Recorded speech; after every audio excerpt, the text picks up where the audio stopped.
Today we're going through the advanced parameter use chapter. You can see that in your manual. It's the 4th chapter here.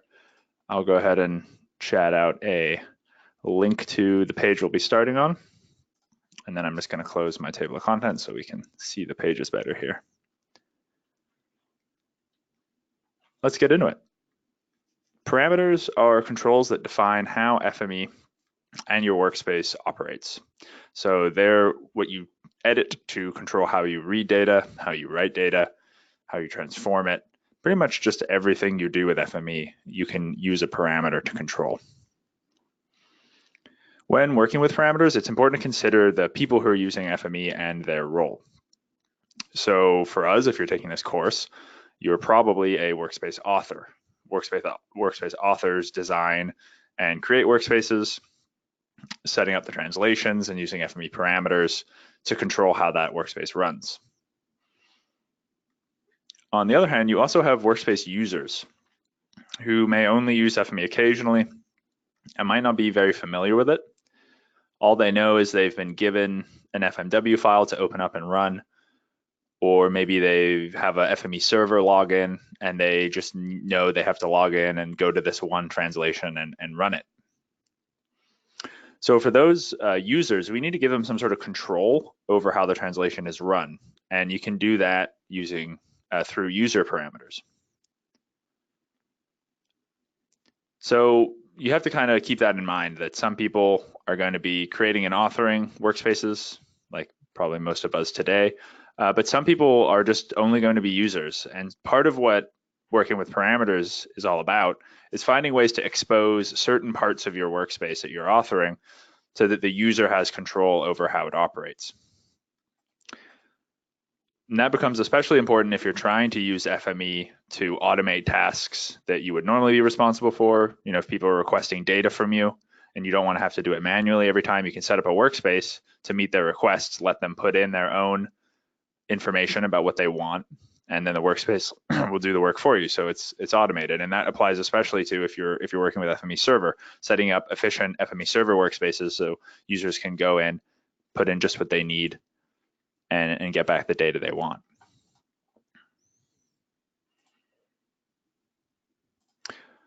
The first thing we're going to look at are FME parameters, and these are really just the parameters that we as authors control. If you look in the manual here, you can see examples of some FME parameters, and these are the parameters for a text file writer. So I can show you that over here in our workspace. I've just got a pretty basic workspace here. We're reading in MapInfo tab of parks. We're doing some attribute management where we're creating a new text line data attribute that's basically just a summary, a concatenation of some of these other attributes, and then we're writing that out to text line, so just to a plain text file.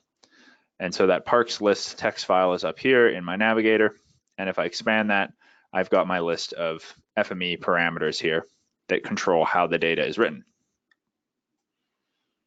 And so just for an example, one FME parameter you might see is this write UTF byte order mark.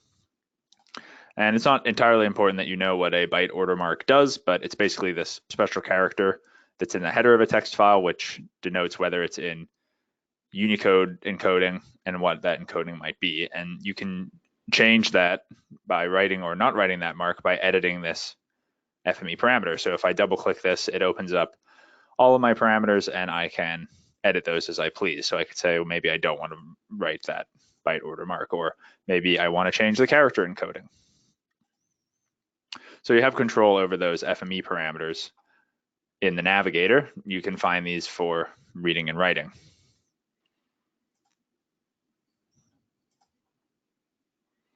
I guess actually before we move on, let me just mention one other thing, which is that you don't really expect the end user to come into a workspace and change these FME parameters. That doesn't really make sense. If you're just the end user of a workspace and you're not interested in how the sausage gets made, so to speak, then you don't want to go in here and be messing around with these parameters. We want these to be exposed so that the user has the option to change them at runtime. And so that's what we'll look at next, which will be user parameters. So you've probably already edited and used FME parameters in your work as an FME author, but you might not have used user parameters as much. Creating our own parameter, which is intended to be used by the end user, is when we'll be using user parameters. You can create these pretty easily. If you look in the navigator window, there's a section called user parameters right here, and you'll see this purple cogwheel with the little user icon throughout FME whenever we're referring to user parameters. If I expand this, you'll see we have a few sections.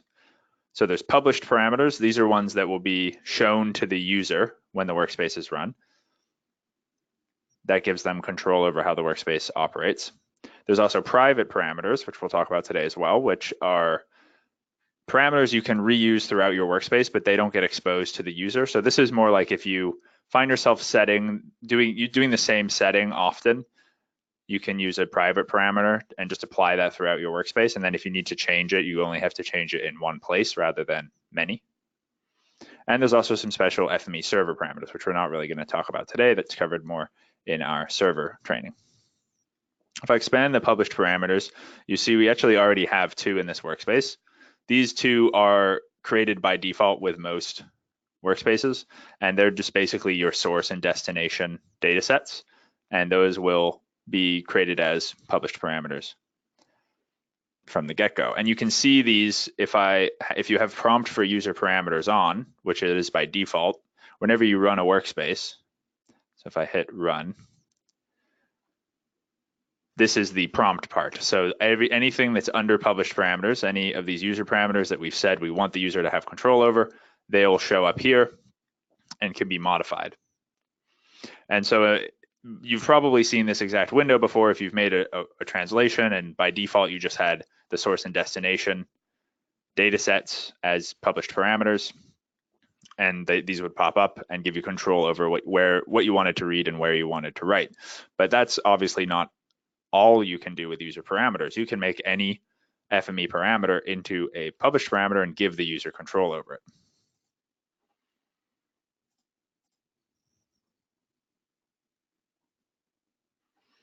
So there's a number of different types of user parameters you can create. If I go to my user parameters section here and right click, you can see I can create a user parameter. And these are all of the options you have. So you can do things like choosing attributes. You can provide a choice to the user. You can do a color picker, file names, folders, text, URLs. So there's quite a few options. And the reason that we have all these is because now when you pick one of these, FME will automatically do that data validation to make sure that it's getting a valid response from the user. So we'll talk about this in a little bit, but if I was to pick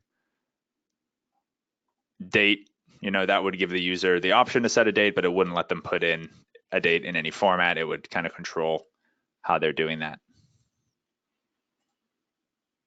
I'll quickly demo making a user parameter. Let me just open up a new blank workspace that I'll use for some demoing here.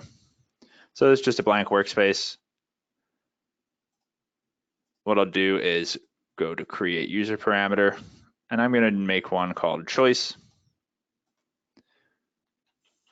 And I'm going to create a user parameter here that will basically just let us know if it's time, or let the user decide if it's time for a coffee break. It's early in the morning over here, so want to make sure we're well caffeinated. Give the user option to do this. So we'll call this one coffee time. The prompt is it time for a coffee break? So this is what the user will see when they run the workspace. We're going to make it published, and we'll also make it mandatory. They have to tell me if it's time for a coffee break or not.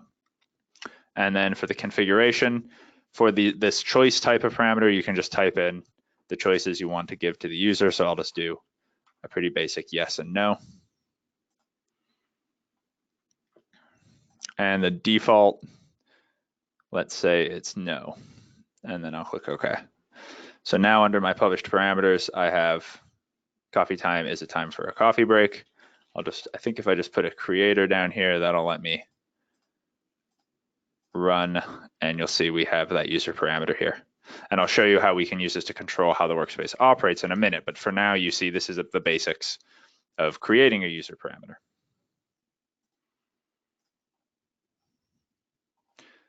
There's also some other expected functionality from the user parameters here. So if you right click, you can edit the value of how the workspace is run. So that would be the yes, no. You could edit the definition, so you can change how the parameter is defined. And you can do things like duplicate, etc.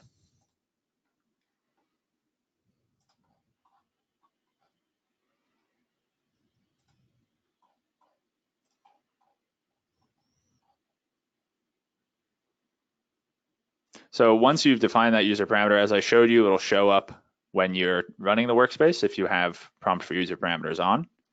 And the thing that's worth noting, if you work with FME Server, if you're interested in FME Server, this operates the same way once you've uploaded to the web. So this is what it looks like in desktop in the manual there. You can see you've got your drop downs or your color picker, and then you're going to have exactly the same experience running that workspace on the web. And you can get even fancier if you want. We have a lot of users who create workspaces they run on FME Server, and then they can actually retrieve these published parameter values through a web page. So you could put in an HTML form and have users submit parameters that way. You could use JavaScript to do that. You know, there's a lot of different ways you could get them to use these published parameters and control how the workspace runs. So of course, creating a user parameter without getting it to do something is useless. So we want to make sure that we're actually using this somehow. So that's the next thing I'll show you, is how to use a user parameter. A lot of transformers have the ability to use user transformers. So in this example here in the manual, we have a feature color setter, and you can see from this annotation here that the pen color and the fill color are pointing to a user parameter to get their value. So this select color user parameter. If you ever see in FME somewhere this $sign and then parentheses, that is referring to a user parameter value.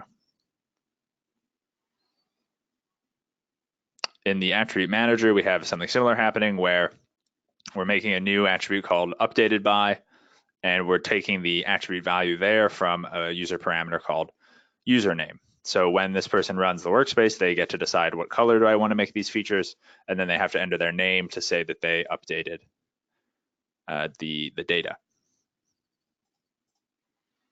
So I'll do a little demo here to show you how to use that coffee time parameter that I created.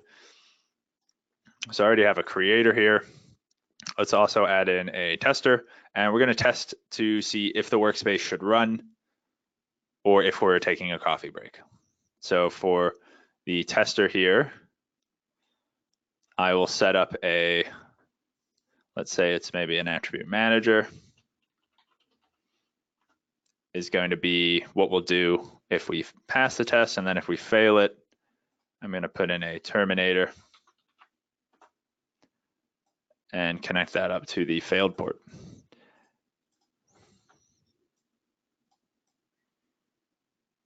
And then in the tester itself, now we can use a user parameter. So we want to do, if it is a coffee break, then let's terminate the workspace. If it's not a coffee break, let's continue and do something and run the workspace. So what I can do for left value here, I can click a drop down, and you see, of course, you've got your old friendly attribute value here. So you could be testing for values of an attribute, but you also have this user parameter section. And you can see I've got my user parameters listed here. So coffee time shows up. You can even create one just right here if you want as well. But if I select coffee time, now it's going to do a test on the value of coffee time. And I want to test, is it not time for a coffee break? If it's not time for a coffee break, we'll keep doing the translation. If it is time for a coffee break, we'll fail. So let's say, just to show what would happen here, I'll do some work. That'll be some attribute we're going to be creating if it's time to keep working. And so now when I run my workspace, I can decide, let's say, no, it's not time for a coffee break yet. I'll run it. And the feature, of course, will pass the test and move through. And so now we've gone and we've actually run our translation. But if I run it again, oh, you can see I already made a little mistake there. I set, let's see if I can show that again. I set the parameters to be default. You can see there's a little checkbox when you're prompting for user parameters.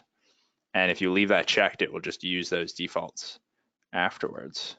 But let's see if I go and change it manually here. So yes, it is time for a coffee break. And now I run my translation.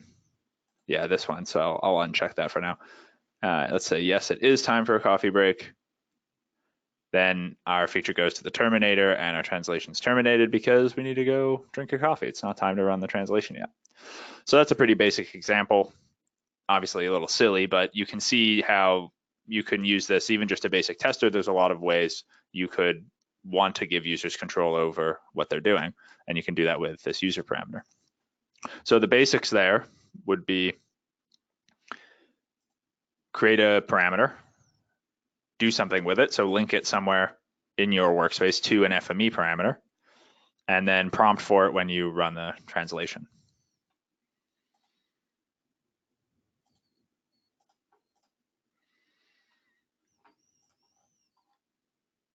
There's a couple questions here. If you want to have a try at them, I'm not going to go through them right now, but you can go ahead and try those out if you want.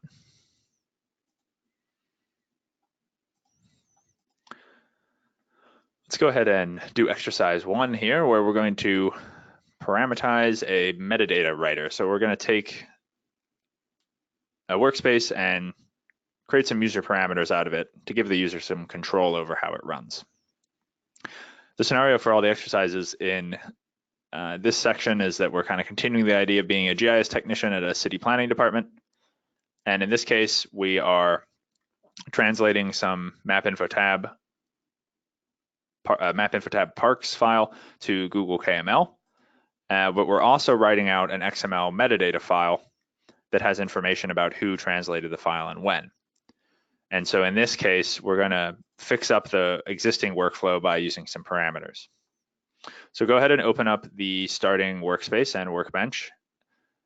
I will chat out a link to the exercise here, and then the path to the starting workspace as well.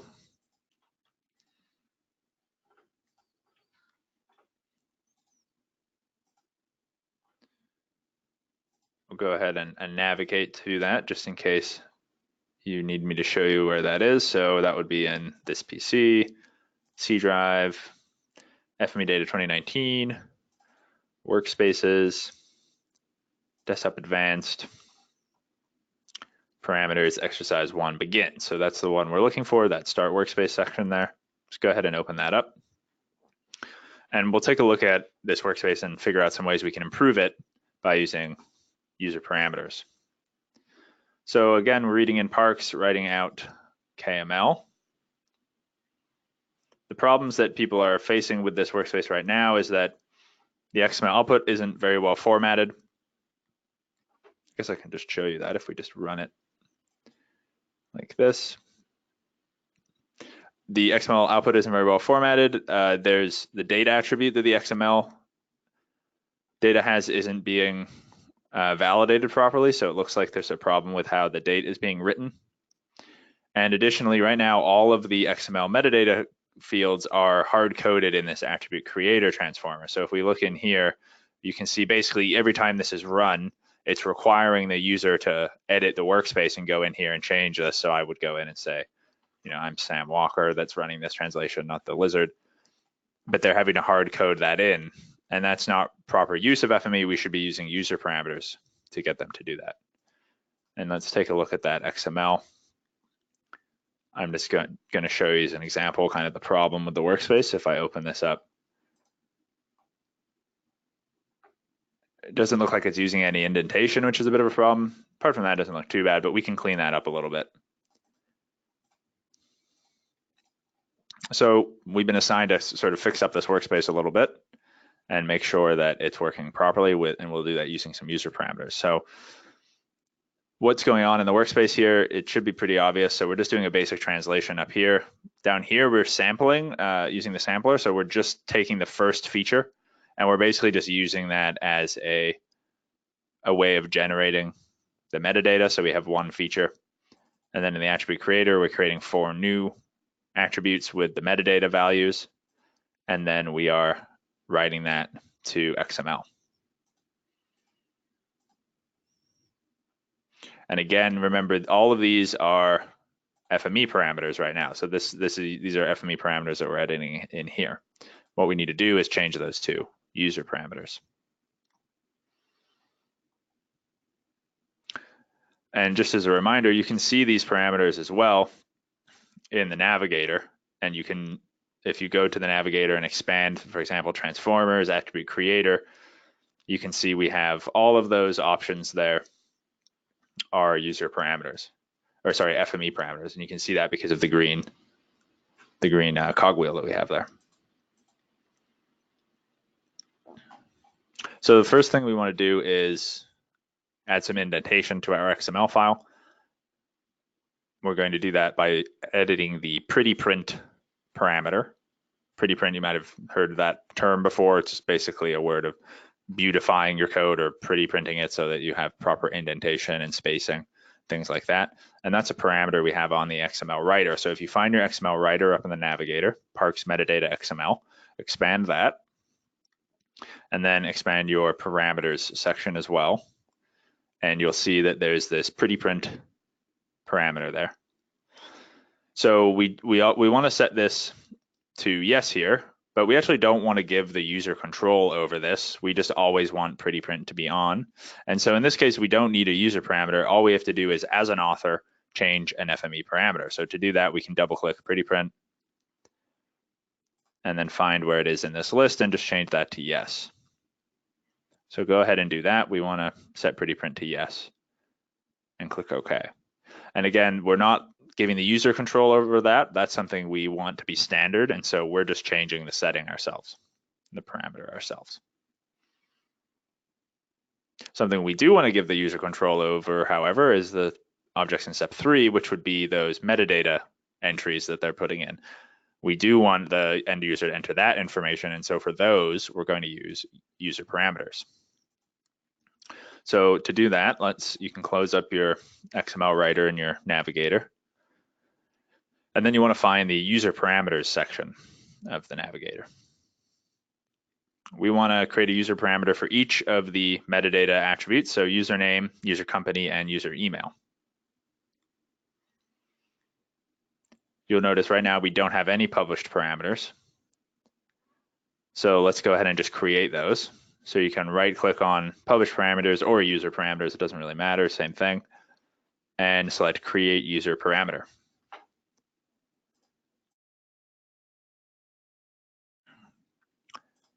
The first thing we're going to do is a username parameter. So we'll keep the type as text. And then for name, type in username param. And for the prompt, you can type in something like enter your name.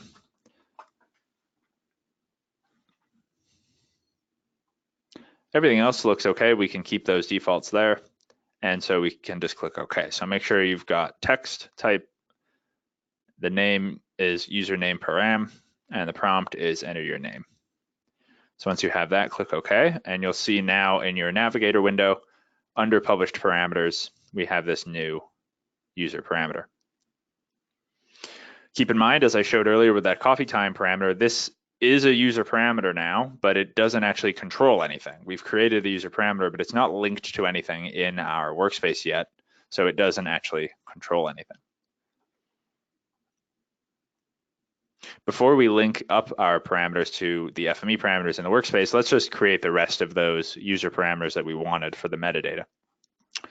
The quickest way to do that is to find a username param in your navigator window, right-click it, and select duplicate. And this will just make it a little faster for us to create these next two user parameters. So for the next one, I'm going to keep the type as text, and I'm going to change the name to user mail param. And instead of enter your name, it's going to be a prompt of enter your email address. So that'll be our second user parameter, type text, name, user mail param, prompt, enter your email address. Once you have that, click OK. And now we'll have our second one.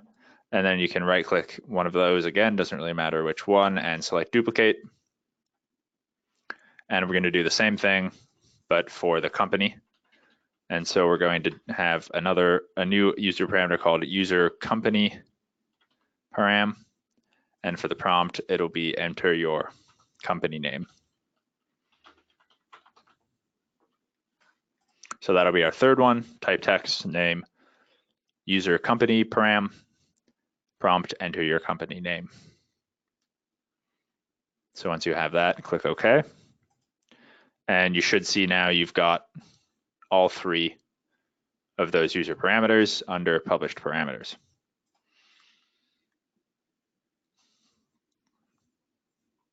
So as I said, we have these parameters now, they're not linked to anything. So that's going to be our next step. And we'll actually I'll show you a few ways that you can link those up. The first way we're going to do it is from within a transformer. So basically at the location where the parameter could be used. So within an FME parameter options, we'll set it. So you can do that by going to your attribute creator, double clicking to open its parameters, finding the author name row here, and you can click in where it says FME Lizard, where the attribute value is being set. Click the drop down, go to user parameter, and now we can select the one we want, which in this case would be user name param. And so, right, what we're saying here is instead of assigning a static value of FME Lizard, which the user would have to edit manually each time, now instead we're going to link that attribute value to whatever the user types in for username param. So select that, and you'll see we get that familiar purple cogwheel with the user logo and also that $, which are two ways of seeing that we're working with user parameters here.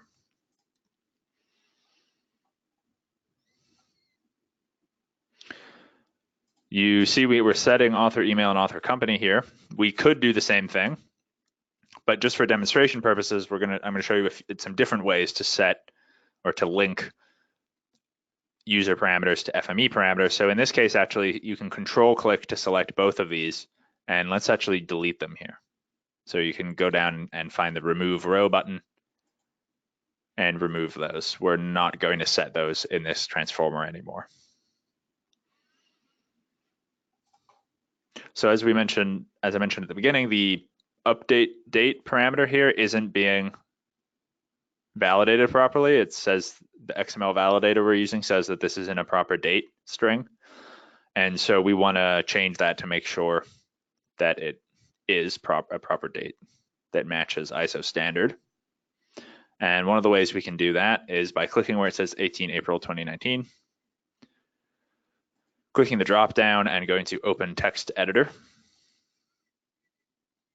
And then we're going to replace it with this string from the manual. You can type it in or copy and paste it or construct it using the constructions over here, which is what I'm going to do. So I'm going to go to datetime functions and I'm going to go datetime format. And I'm going to put in for my first entry there for the datetime now, which just puts in the current date time. And then for the format, I'm going to specify %, capital Y, dash %, lowercase m, dash %, lowercase d. So year, month, date with dashes as the format. And I'll click OK. And so that's just going to set a proper ISO standard date in update date. It's also, because we're using datetime now, it's just automatically going to put in the right time when the workspace is run rather than relying on the user to manually enter it. It's a little tip box here that suggests if you want, you could do this another way. You could just set the date to datetime now and then use a datetime converter transformer afterwards to convert it to a date in ISO standard. But we've just done it all in the update date by using the text editor.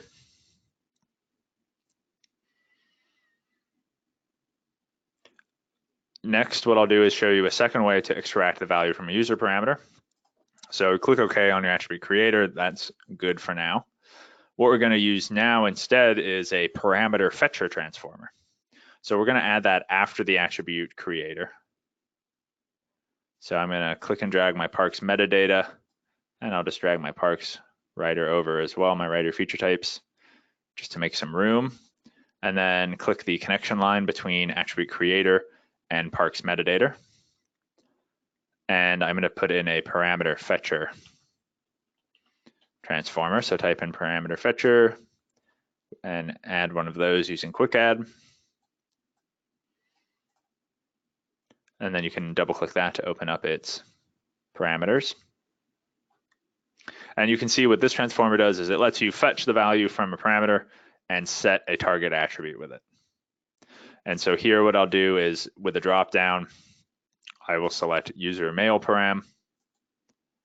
And for the target attribute, I'll use that attribute that we have on our writer schema, which is author email. And then for user company parameter, I'll select that for the next parameter name. And that is going to match the attribute author company, which is also on our writer feature type, or sorry, writer schema. And this is kind of nice in one sense because it just gives you access to all of the user parameters. You can see a lot of these are taken up by FME specific and FME server specific parameters, and then your user ones are up at the top. Your parameter fetcher should look like this. So again, we're fetching the values of our two user parameters and just setting attributes with those. So once you have that set up, click OK.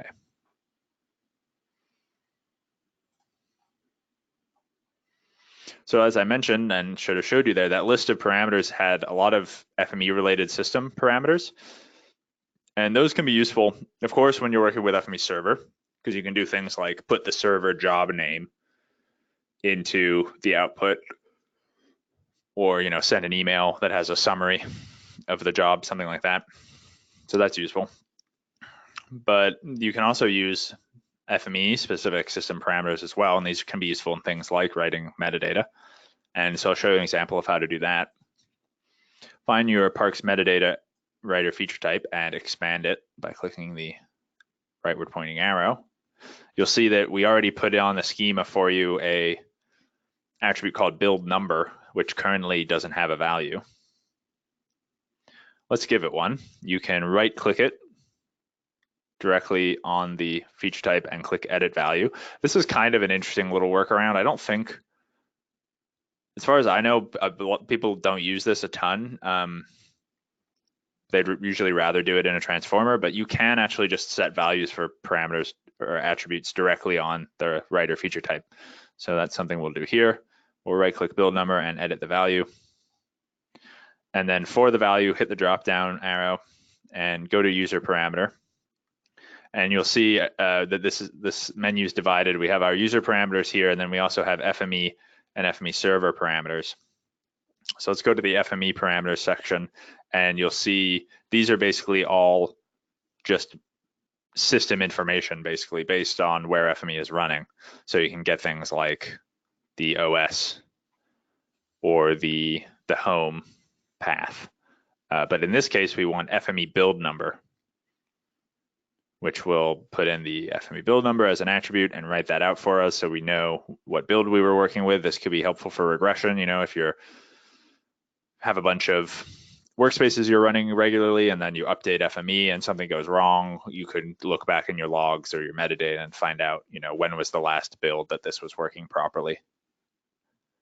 So once you have that set like that, you can click OK, and you get that little rightward pointing purple sort of red arrow indicating that we're setting a value directly on the writer feature type.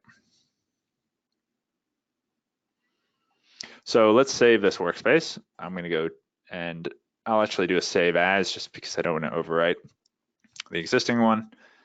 And I'm just going to call this day 4, exercise 1.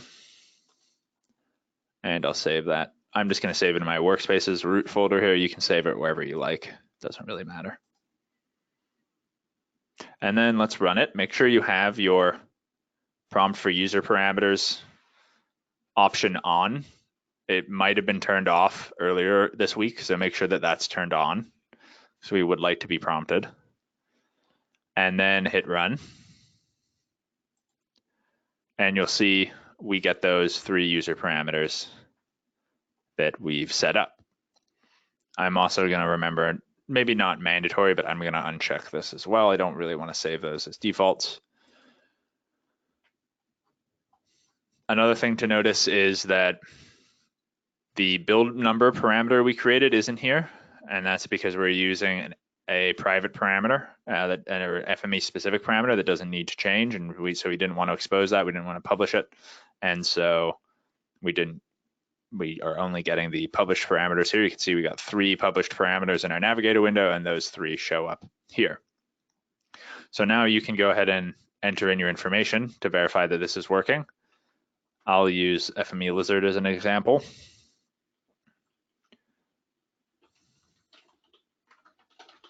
So I'll fill that in with my metadata, basically. There we go, that looks good. And then I'll hit run. Workspace will run, and then I'm going to click open containing folder on the XML writer. We're not really too worried about the KML, that isn't really part of the exercise. So do that, and you should see you've got a new XML document. And then if you right click and edit with Notepad++, we can take a look at the contents. And you should see that we've inserted the results of those user parameters properly, and they've got their attribute names. And then we've also added the date time in the format that we specified. And finally, we've inserted the FME build number as well.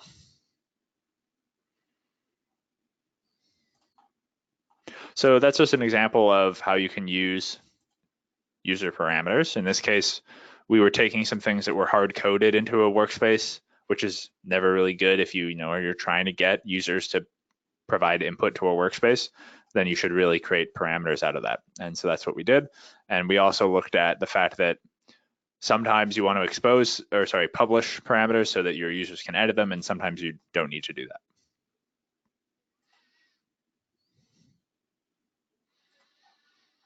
Okay, let's talk a little bit more about the different types of user parameters. In general, the ones that you'll see the most will probably be text, numeric, and choice. So we'll take a look at those. Text is that you have a few options. So you've got a plain single line text option. So that will restrict the entry to a single line. So for something like a username, for example, text would be best because you don't want them to enter multiple lines for their username. That doesn't really make sense. But there is also a text multi-line option, which lets the user enter multiple lines of text. So maybe if they're supposed to write a little report, a summary of what they did, then maybe you want to let them have line breaks. It's also worth noting that text multi-line allows you to enter non-standard characters. So you could enter in, for example, a different encoding than the machine. So you could type in Chinese text, for example, and that would be recorded properly if you were using text multi-line.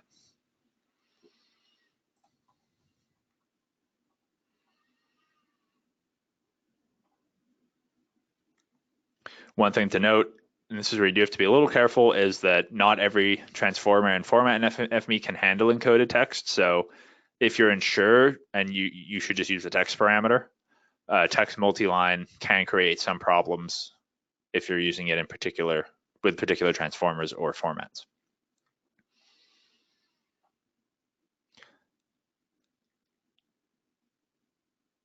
Unlike text, you just have a single numeric parameter, which is number, but you get a bunch of options for how you want to configure that. So you can specify that it has to be an integer, it has to be a float, the upper and lower limit, decimal places of precision, etc. So in this case, we want an integer, so we've just said it can't have any numbers after the decimal place. And I'll show you in a minute. The nice thing about this is, of course, this will do some of the data validation for you. So if you're trying to enter an integer here and you add a point after the decimal place, it doesn't work. If you enter in text, it doesn't work. You can specify the bounds and that sort of thing. And so that can really help you with data quality, making sure that you're getting exactly what you want. And you can do that by making sure you pick the right kind of user parameter. So just as an example here, let's say I want to create a new user parameter, and we'll use a number. So let's say we want an integer.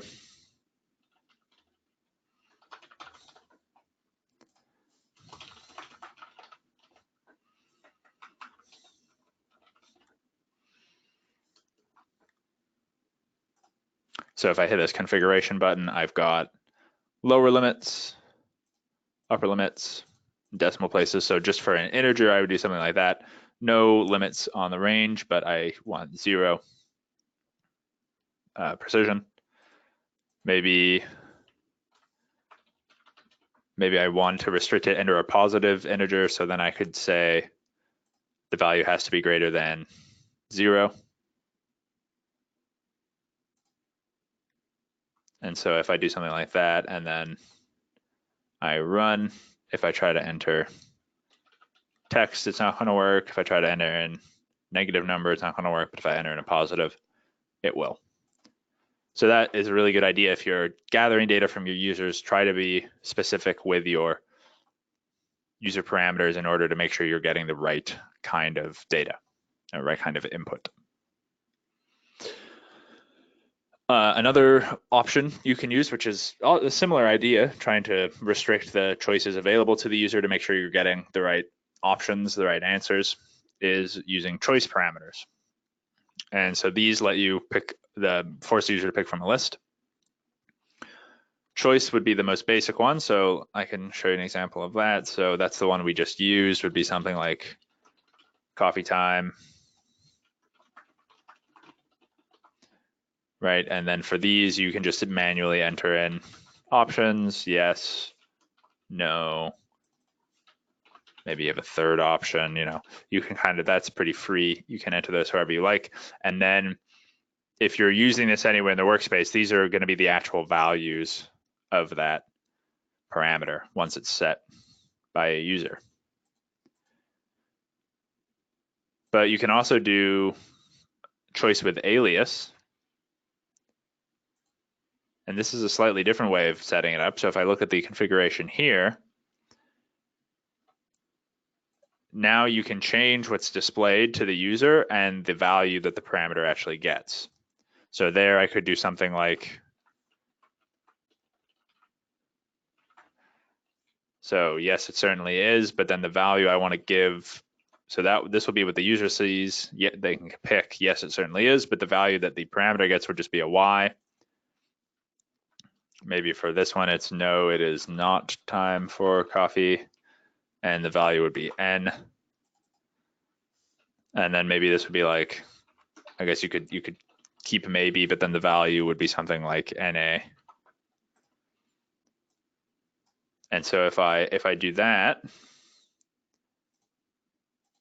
and then we run, you see these are the options the user is presented with, but then the actual value the parameter gets is specified by the author. And the reasons that you might use that would be particularly for anytime you want the user to pick something where there's a simple way of representing it, but maybe the actual result that you need the parameter to get is a little more complicated. So for an example, another a common use case of that would be for coordinate systems. So, for example, you can import coordinate systems or reader or writer formats. And so these are going to have very specific names that they take from FME. So like the reader or writer format for MapInfo tab is MITAB, but you could present the user with MapInfo tab for the display name. Or for the example in the manual, we have a select with, we just have a normal choice here where you're picking your employee name from a list. But you might actually not want the name. You might want the employee ID, but you don't want to rely on the employee to remember it. So you could just do a little lookup table like this where they get to pick their name, but the translation actually gets the value of their employee ID.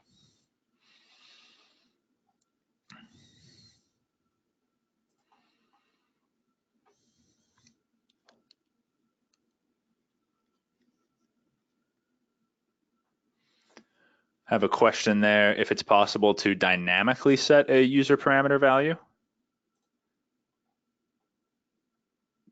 Yes, I believe the easiest way to do that would be with a scripted parameter.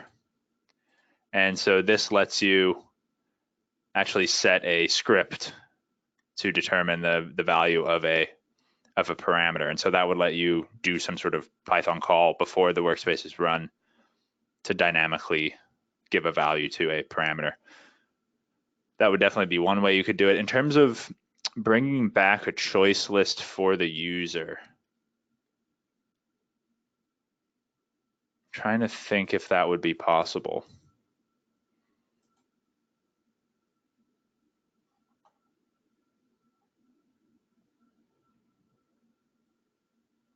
I can't think off the top of my head if it is. Liz, chime in if you think of a way. I feel like there might be one, but I'm not 100% sure what it would be. You can definitely dynamically get values for these, but I'm not sure if you can present the options to the user after you've retrieved the values. That would be something we could definitely look into, though.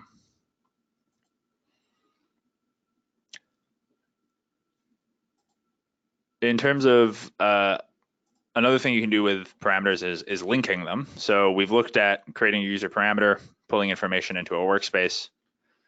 But what if we want to enter some information and connect the user parameter to an FME parameter? And that's definitely something we can do. So let's look maybe back at that first example I was using.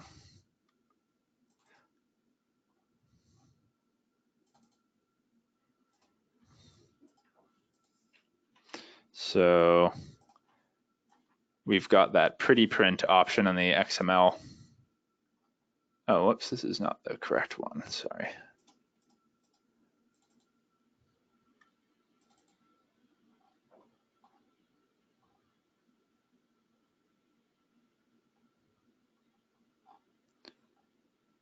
There we go.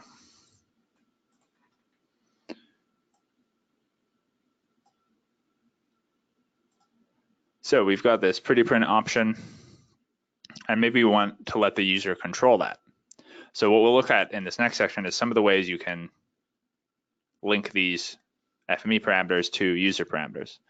One of the ways you could do that is by setting up a user parameter down here. So you'll create a user parameter. So we could do something like choice, and we'll call it pretty print. And the prompt will be, do you want formatted XML? And then for the configuration, we could do yes or no. So that would be allowing the user to choose if they want formatted XML. So we have that as a published parameter now. And now we can go back to our parameter here, pretty print. We can right click it, and there's this link to user parameter option. And so if I select that, then I get to pick what user parameter I want to link it to. So I could link it to pretty print and click OK. And now you'll see the icon changes.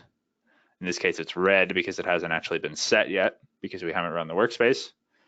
So if I run it now, now the user does have control over whether they want formatted XML or not.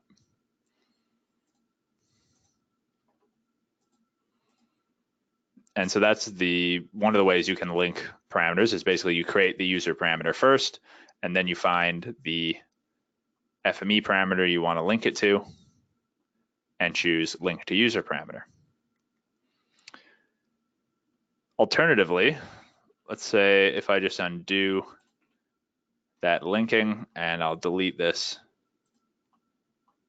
published parameter so we don't have the printy print parameter anymore. Another way you can do it is what's called a direct link.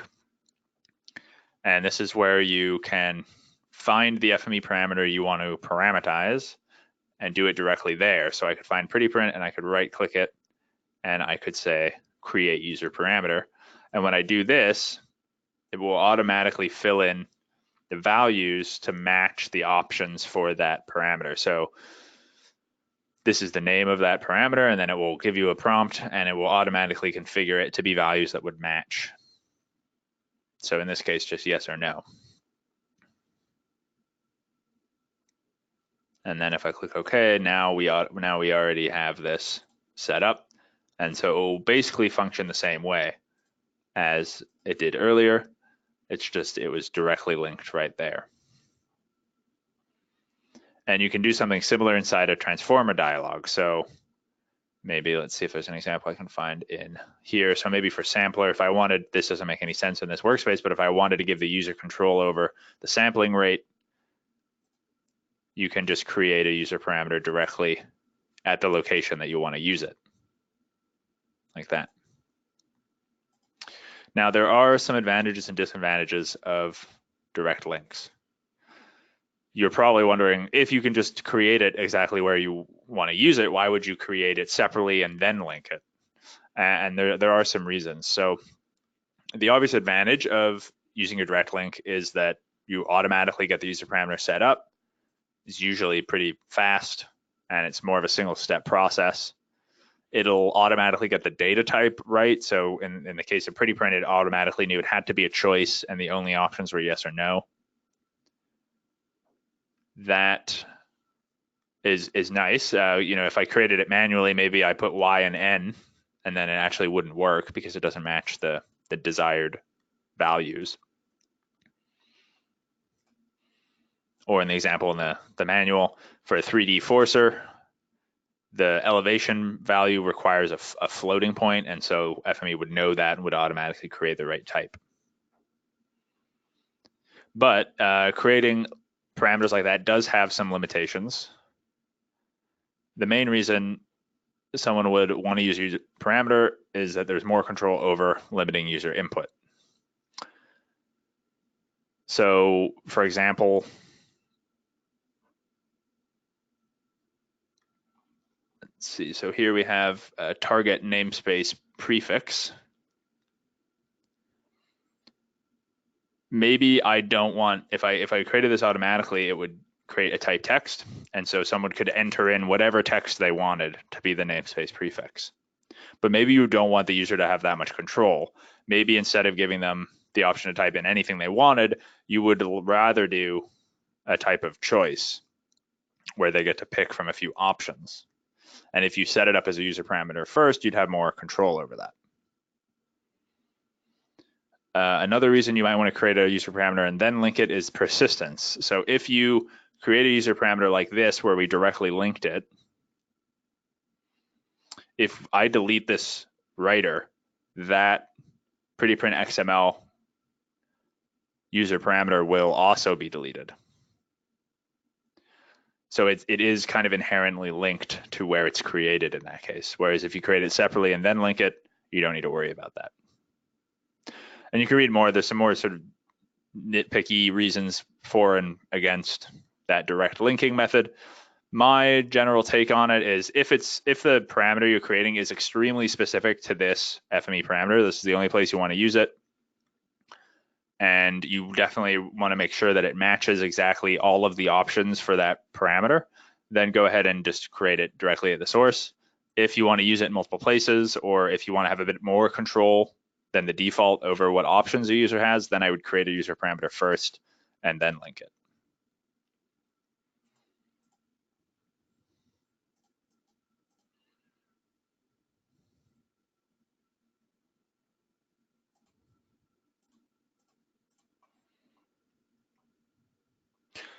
You've probably noticed that you haven't created user parameters and some have been generated when you've been working with FME before.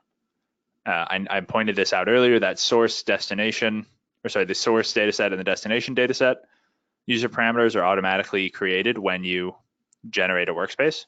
And if you look now, you'll see those are linked to their readers and writers. So the source destination obviously is linked to the source MapInfo tab in this case here.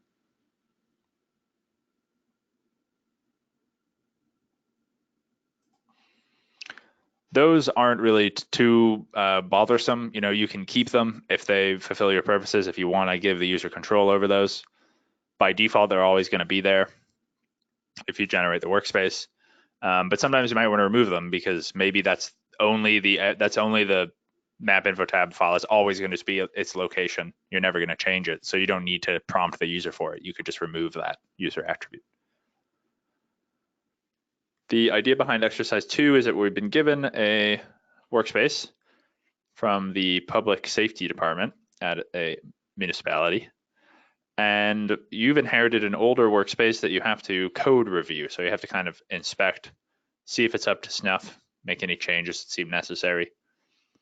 And in this case, we're going to address one of the problems, which is that just like in exercise 1, there's quite a few hard-coded values that require the FME user to go in and actually edit the workspace before it runs. So we're going to fix that by turning those into user parameters. So go ahead and start Workbench if you don't have it open already. And we're going to open up exercise 2 begin. So go to File, Open, or click the Open button. And we're looking for parameters exercise 2 begin. So once you've found that, please open it up. It should look like this. It's a rather busy little workspace we've got here with quite a few detached annotation features here, which we are going to have to deal with. So basically what's happening, if you look in the navigator here, we are reading in some feature tables from a file geodatabase, and we're writing out to Esri shape. Looks like in between, we're doing some attribute management for most of these, though it varies by the specific table we're reading from the geodatabase. And we're also doing a many-to-many translation here, but we're reducing the number of layers. So we're starting with, looks like 8 or something, maybe 7 feature types, and we're ending with 3. So we're combining some of those feature types as well. One of the big problems right now is there's these annotations that say disable these to remove whatever feature. So if the idea here is that if the user didn't want the miscellaneous features to be written, they'd have to select these 3 feature types and disable them like that. But that's not very user friendly. We don't want them to have to edit the workspace to do that. Similarly, you'll see these annotations here, which are saying, if you want to change the coordinate system, do it up here. If you want to change the encoding, do it over here. That's also not very user friendly. We don't want to have users have to go in and use the navigator. They might not even know how to do that. And so we want to change those to be user parameters instead. So the first thing we're going to do is clean up some of those user parameters that were automatically created. So go to your user parameters section in your navigator window, and then expand published parameters. And you'll see we have those 2 default published parameters that are created when you generate a workspace. Those are okay to leave, of course, but let's ask ourselves, do we need them? Apparently, our public safety colleague has said that the source data is never going to change. This geodatabase location will always stay the same. And so we can actually delete this source dataset file GDB user parameter. So you can right click that and select delete. But the destination is meant to be set by the user, so we'll keep this second user parameter destination dataset. let's deal with this problem first. Change encoding in this window. We don't want to have to follow instructions from annotation, so instead, let's set that as a user parameter. Locate the Esri shape writer in the navigator window and expand it. And if you look at the parameters here, you see one of them is character encoding. Right now set to system. Let's right-click that and select create user parameter. So we're just going to directly create and link a user parameter right here. It will be called encoding as reshape. The prompt will be character encoding, and the default value will be system. That looks fine, so you can just click OK.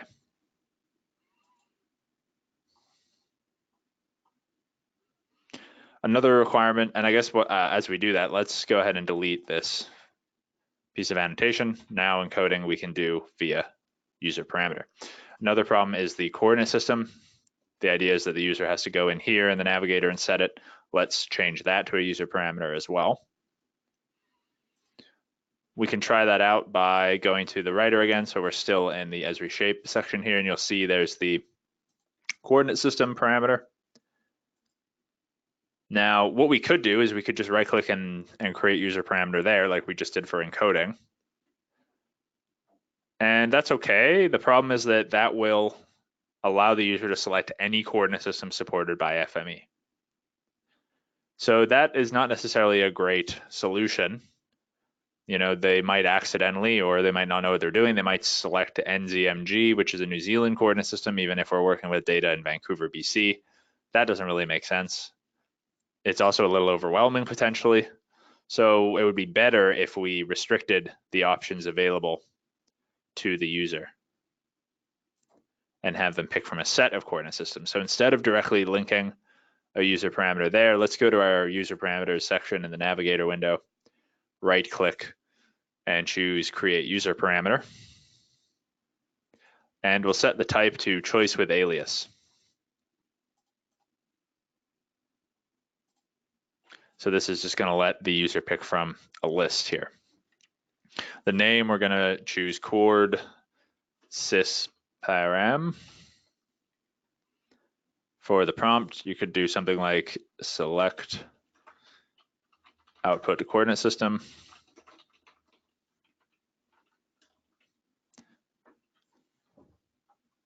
Now for configuration, you can click the ellipses button.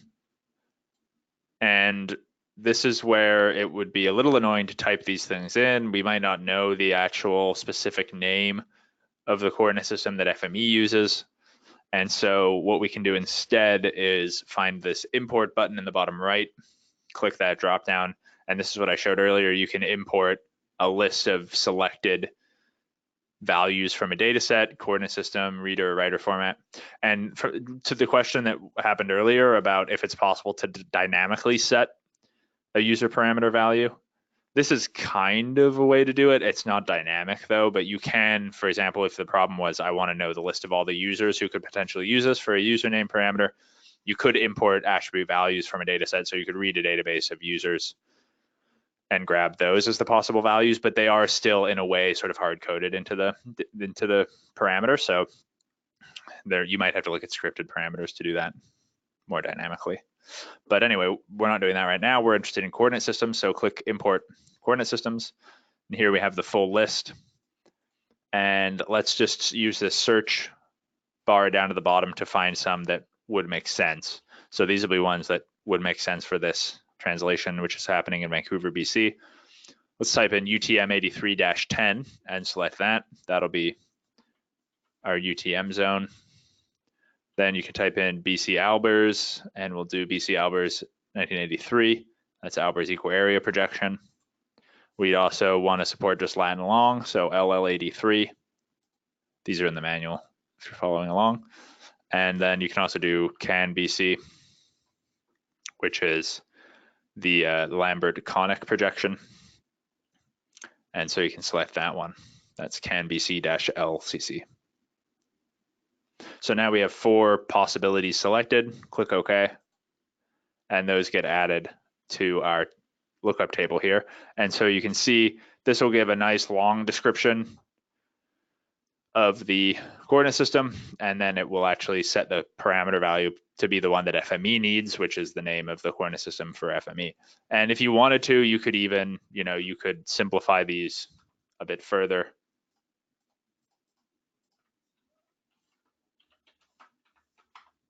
Whoops, that's not what I wanted to do. I just accidentally deleted those. But you can set those to be a little more specific. So UTM 1983, zone 10 north, something like that. And then that's what the user would see.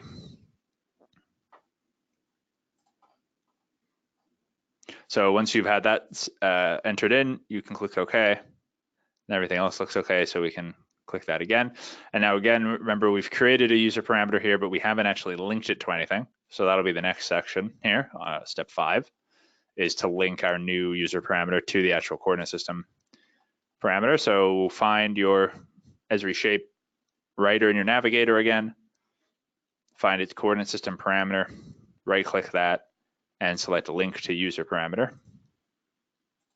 And we want to select that coordsys param as the parameter to link. And once you have that, you can click OK. And now the coordinate system of the written data will be set by the user from that list of options we've presented them. So now we can delete this piece of annotation. We've dealt with that issue. I'm also going to save my workspace since we've been working on it for a little bit here.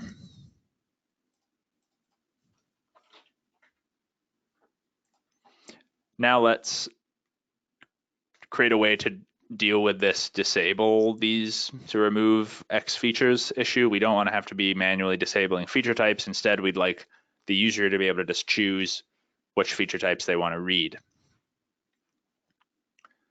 This is also interesting because as I showed earlier, we don't really have a one-to-one relationship between what's being read and what's being written. We're writing some of these layers together. And so that means it's not quite as straightforward as just letting them pick. We'll have to deal with that in some way. So let's do that by finding our community map reader in the navigator and expanding that. And then under parameters, there's the feature type or features to read section. So you can expand that. And you'll notice that there's a feature types to read parameter here. And this lets us control which feature types from our source data set do we want to read. So right click on that and let's create a user parameter right here. And this lets us pick which feature types we want. It's kind of nice because it will automatically populate it since we've just linked it directly in here. But what we are going to do, which is a little different, is we're going to check where it says use alternate display name. And so this would be similar to that idea behind the choice with alias, is you could rename these to make a more friendly name. But in this case, what you can also do is if you give any of these two rows the same name, it will just group them in the selection. And so that's one of the ways we can deal with this issue of there being fewer layers that are written than we're reading in. So first step, let's delete garbage schedule. That's not being used at all. So you can select garbage schedule there and hit remove row. And then we just have to do some renaming of the display name. So we want to create a table that looks like this. So for example, libraries and community centers, we're going to change the display name to just be community facilities. So I'll find my libraries and type in community facilities. And then I'll do the same thing for community centers. And once you start to type, if you already have it in, it will appear in the dropdown, so you can select that. And then just fill out the rest of the table as shown in the manual. So for parks, we're going to change that to environment. And for drinking fountains, we'll also change that to environment. For food vendors, we'll change that to miscellaneous. And we'll also change transit stations to miscellaneous and accessible parking to miscellaneous. So now your modify feature types list dialog should look like this. This will give the user the option to choose what they want to include, and it's also automatically grouping some of these together. One thing we will change, just because it's a bit confusing to the user, is instead of feature types to read, we actually want to change this to tables to write. Excuse me. That might be a little bit confusing because you're wondering, well, it said read, why does it say write now? Well, in this case, whatever we're reading in is what's going to ultimately end up getting written out. And so this just makes it a bit clearer for the user. They're really only concerned with what am I going to be writing.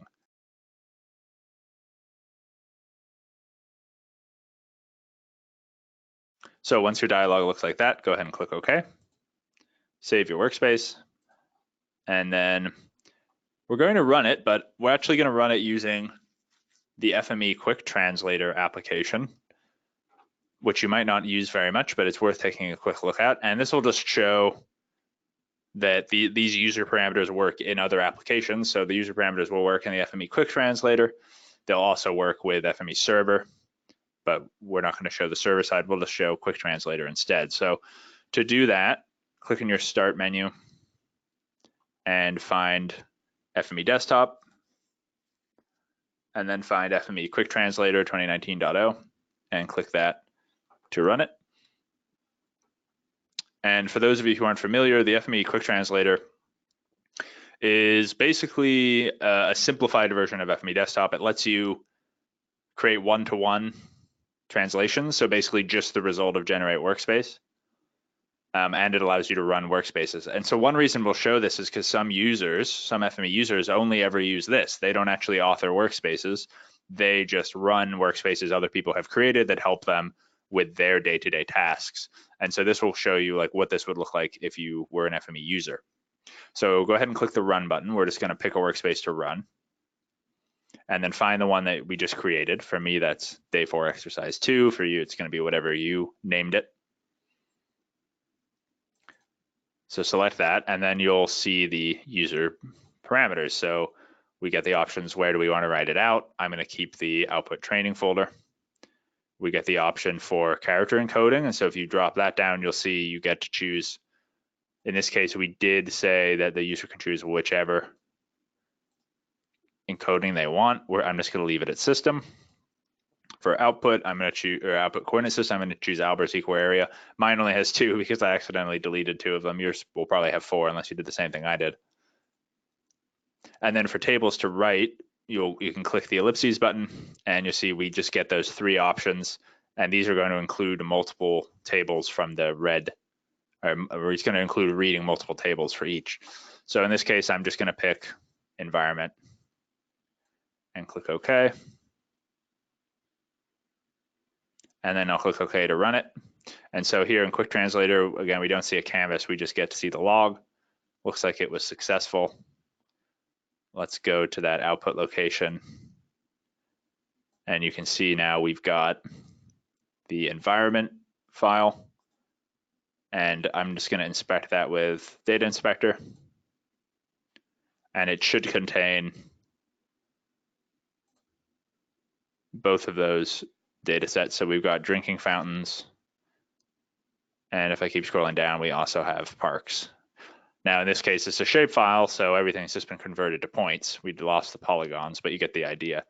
This is one way you can kind of combine layers and have the user control that. If we had a little bit of time, we would tidy up this workspace. We started that by, creating user parameters. Here would definitely be best practice. I'll definitely also delete these annotations since those aren't necessary anymore.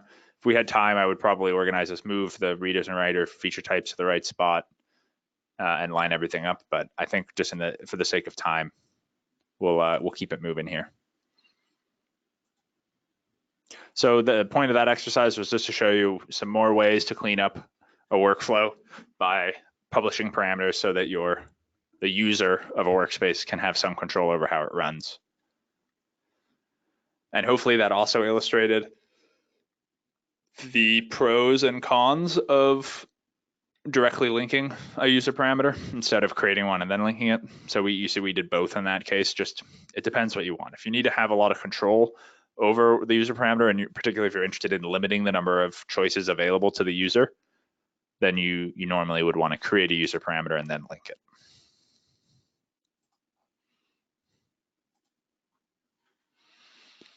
Just going to do a quick poll. We're about halfway through the training. So let's do a little speed check-in here. I think we're pretty much on track for time, but I'll launch a speed poll right now. Let me know if you think this is about the right speed, if you're following along, or if you want me to speed up or slow down at all. Please go ahead and vote on that, and I'll try to keep that in mind for the remainder of the session today. So I'll leave that up for a moment and just grab a drink of water.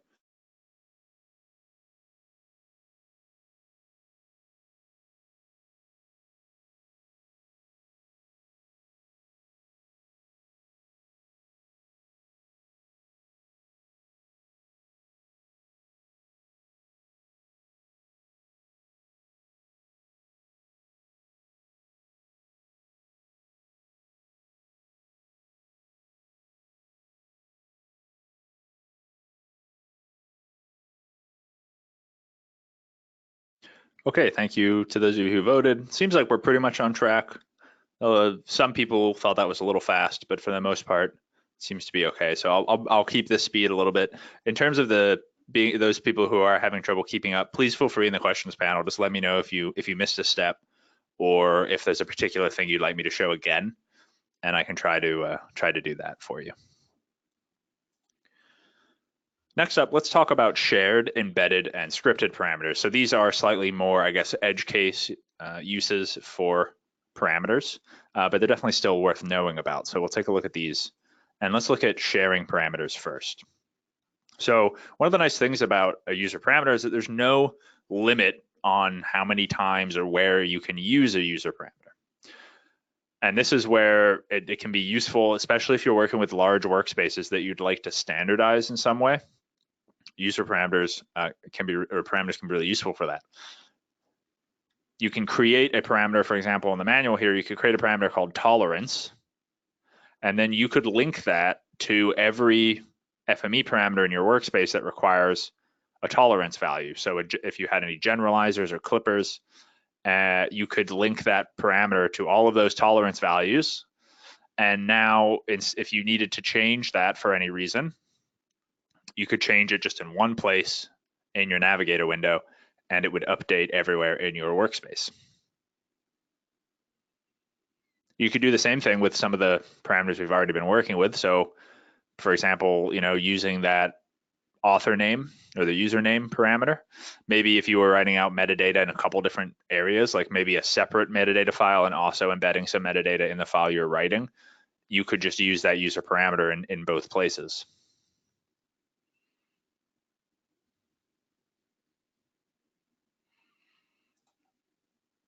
And we'll talk about published versus private parameters in a moment, but often these kind of parameters would be private. You can often set these, like for tolerance, that might not be something you want to give the user control over, but you still want to be able to share it around your workspace. And so maybe that would be a private parameter. We'll look at the difference between published and private in a little bit. Embedded parameters refers to the ability to use the name of one parameter inside of another one. And so, for example, here we've got an example where there's a username and an output path as two different parameters. You could create a third parameter here, or I guess you could even just use output folder. You could say that I want this to go to the C drive, FME Data 2019 resources, and then I want a new folder that's named after the user. And so you could put in username at the end of that parameter. So I'll just show you an example of that.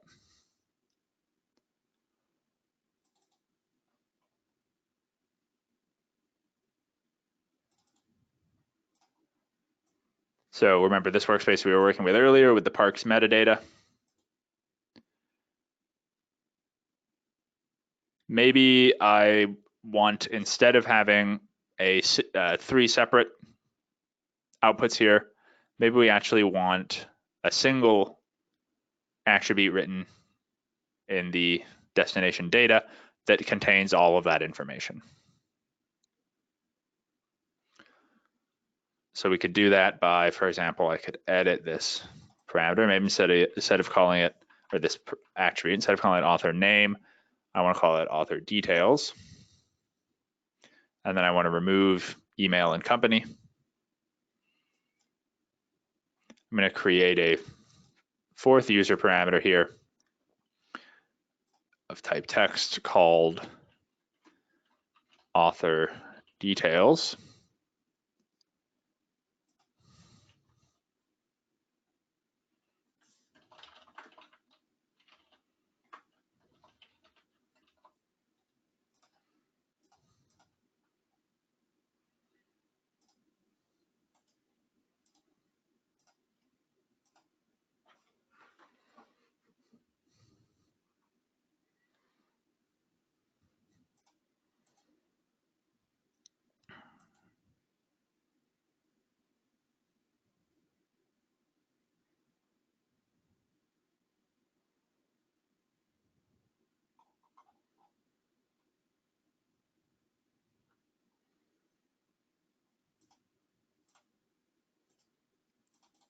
And then in the author details section here,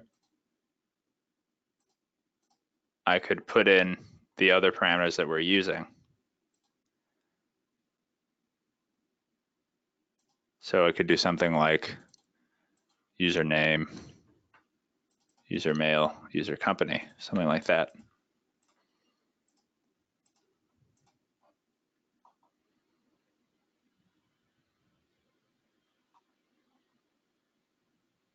And so you can do sort of things where you're embedding parameters inside one another or using them together in multiple places.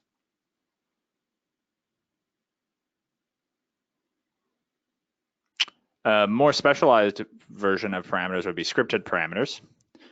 These are sort of like an embedded parameters, except instead of only concatenating things together, you can run a script to generate the parameter value.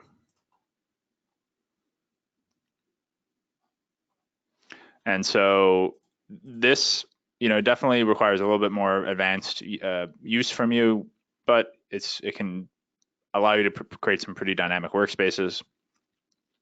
You can choose to use either a Python or TCL script to construct the value, and the script will return the parameter value. And this would be private by default, which makes sense. You don't want to prompt the user to type in a script. But this can definitely be a good use case if you already know Python or TCL. The example here is using a TCL script to create a file name from a fixed path and an embedded user parameter. And what this does is actually the script will test to see if the workspace is being run on a Windows or a Unix system. So it knows how to set the output path. And so here it's grabbing the value of FME home, which will be basically like the install directory for FME. And it's going to see if it starts with a C : or if it starts with anything else. And then that's going to basically tell it if it's on Windows or Unix, and then it will set the value accordingly. You could probably also maybe use FME OS to check that as well, but this is kind of a simple way of just checking if which operating system you're working with and setting the output path accordingly. So yeah, we mentioned this earlier as being a possibility for dynamic choices for user parameters. I'm not sure you can do that. I think usually this just returns a single value. And so you might have to do something else where you're maybe reading values from another workspace or something to make that more dynamic.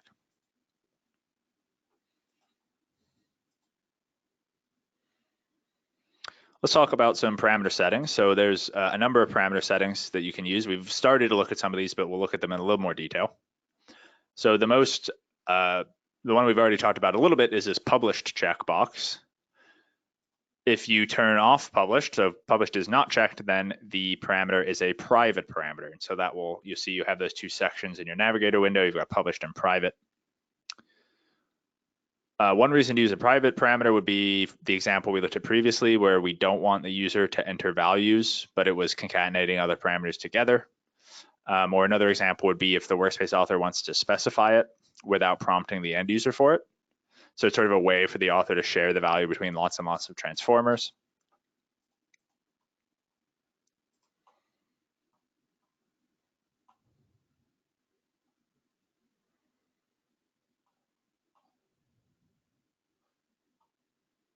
And then you have the optional checkbox as well. So that's pretty straightforward. That just means, is this mandatory or not?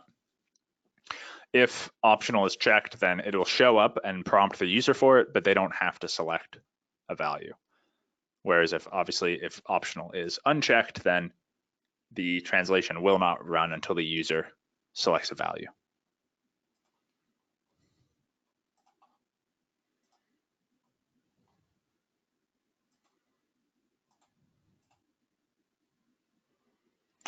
Next up, let's look at some FME parameters and what values they accept. An FME parameter may be able to accept either a fixed value or the value of an attribute. And in other cases, it's only possible to specify a fixed value.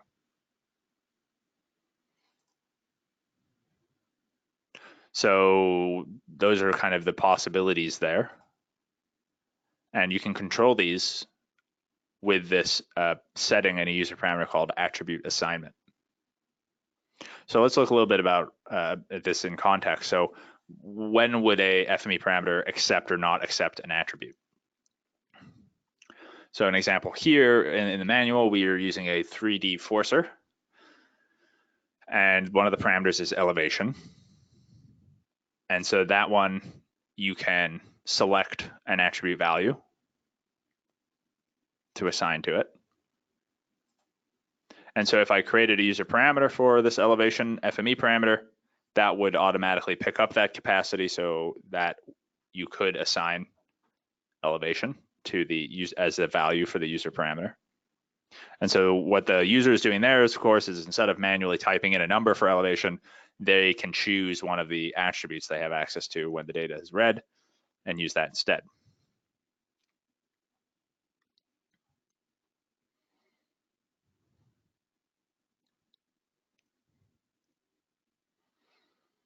It is possible to allow users to select an attribute value for a user parameter when using prompt and run translation.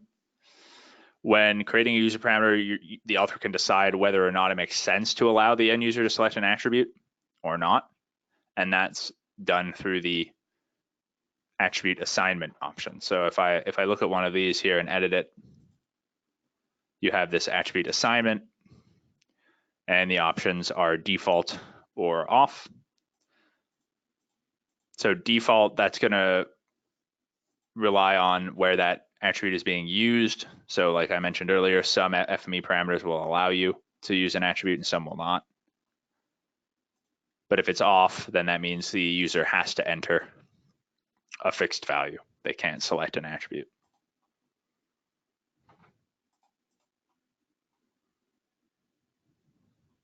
So for an example there, if we're using the username parameter, probably makes sense to turn that attribute assignment off in that case, because we want the user to just enter in what their name is. We don't want them to select an attribute that's already in the workspace. I don't think there'd be an attribute that has their name in it in most cases. And so you would just turn attribute assignment off.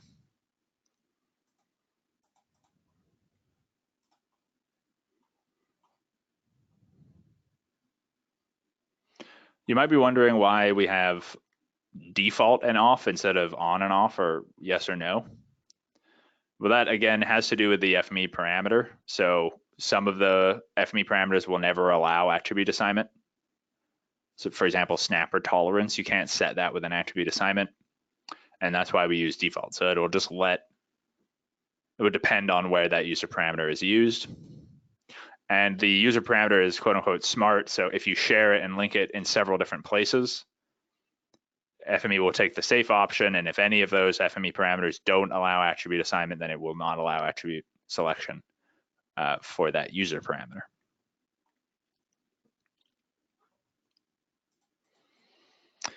Now, a final special case that I'd like to talk about, which gets a little complicated in some cases, but it's really powerful actually, is the attribute name parameter. So sometimes you want the user to select an attribute name rather than assigning the value of an attribute to the user parameter. So remember the examples we were just looking at, you're allowing the user to assign the value of an attribute to a user parameter. So they get to pick which value they want.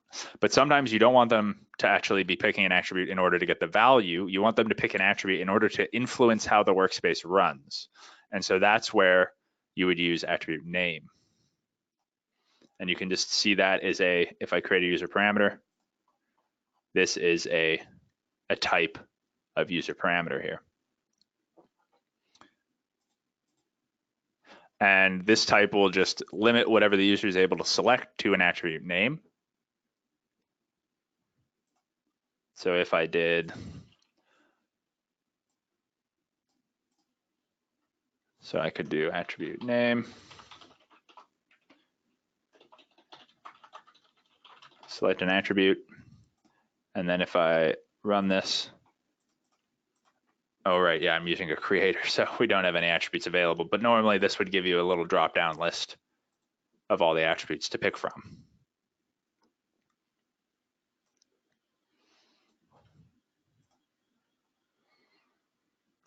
And the thing to be careful with here, though, is you might set up, for example, in the manual, we have an example where we're using attribute name, and the prompt is select a label attribute. So we want to give the user the decision, how do you want to label the features in the output?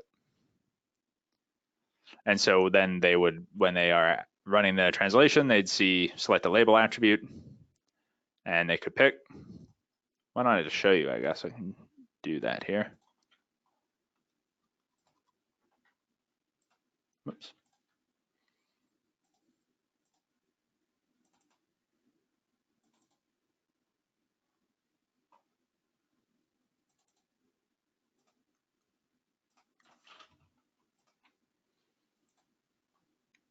So we've got a reading the parks and writing them out, and we've got a label point replacer here, and we're letting the label be determined by a user parameter.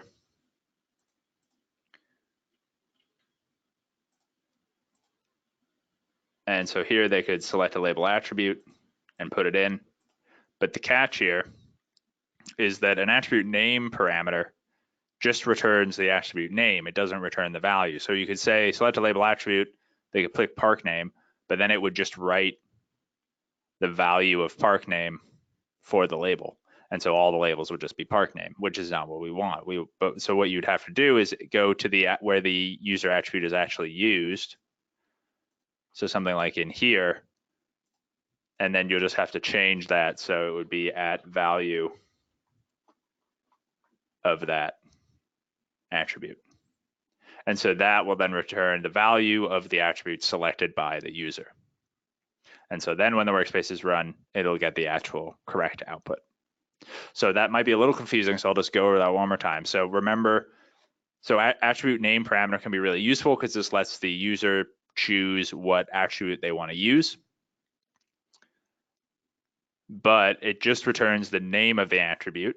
And so if you want to use it somewhere in your workspace, you have to use @value and then the user parameter of the name, and that will return the value of the attribute selected by the user. So you could see this, for example, maybe if you wanted to allow the user to run some kind of report or statistics on their data. So they've, have writing some new data, maybe they want you want to give them the option of figuring out what the average of a value from the data set is. So you let them pick the attribute they're interested in getting the average for, and then in the statistics calculator, use @value of that selection so that it gives them the average of the attribute they're interested in.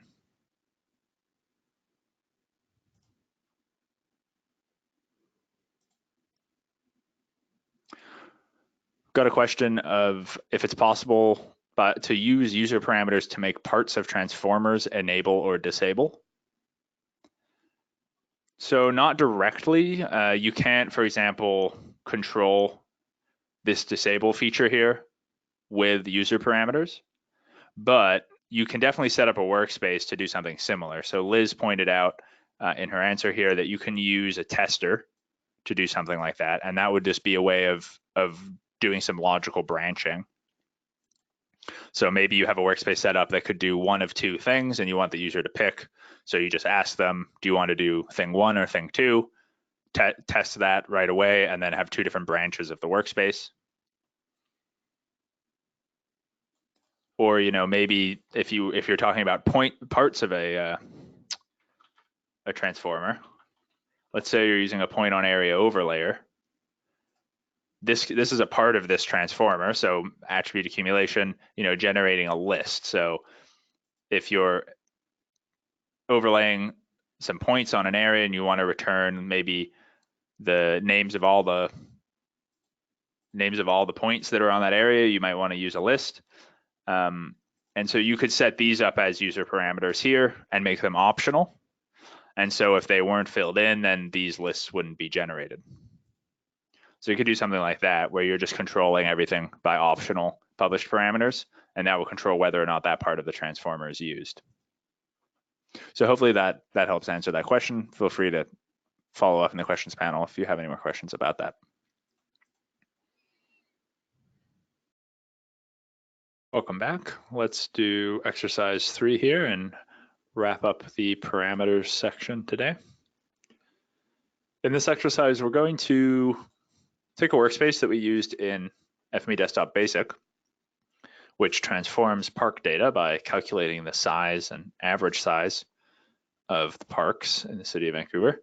And we're going to improve the functionality a little bit, implement a custom translation log, allow the user to choose the output location, ask whether to filter out dog parks, ask which attribute to use to create labels, and that's just going to improve the workspace in general, and we'll also prepare it for moving it to publish with FME Server to make it a little more useful for the organization. For step 1, let's open up the starting workspace. I will chat out the link to the exercise and then also the workspace here.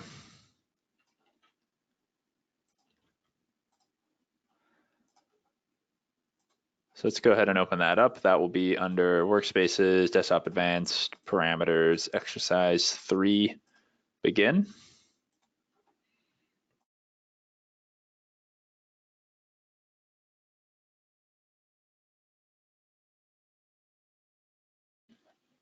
So you should have this workspace open now. As I said, we're reading in parks from MapInfo tab, changing the schema a little bit. We're filtering out dog parks, calculating the area and the average areas, and adding some labels. Basically, what we're going to do here is just parameterize a couple different sections of the workspace. We have two existing published parameters, which are the default ones are created with Generate Workspace, the source and destination data sets. The source data set is never going to change, and we're going to create a new parameter for the destination. So you can actually select both of those and delete them. Just select both and hit the delete key to do that. So what we want to do is we want to write the output to a folder that's specific to the current user. And we need to know who that user is. So let's create a text format user parameter to ask the user's name.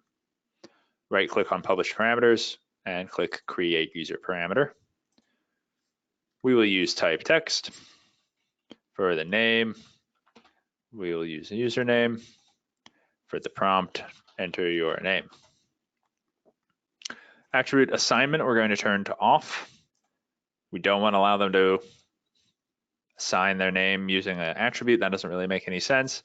And we're going to uncheck optional. This is a mandatory published parameter. We need to know what their name is because it's going to control where the data is written. Once your dialog looks like that, click OK.